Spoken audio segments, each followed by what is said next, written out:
Hello guys, welcome to my YouTube channel Informates. In this particular video I will tell you some uses or benefits of acetaminophen tablets. So first of all, we can use it for headache. We can also use it for backache, minor pain in the body.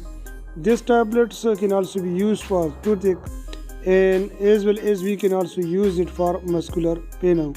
It is non-opioid analgesic, and we can also use it for as an antibiotic agent. So it's mean if someone have temperature or fever, that tablets can be used.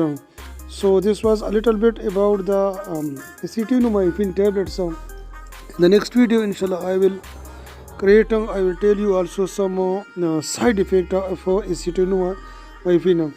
If you did not like or subscribe my channel, please kindly subscribe my channel.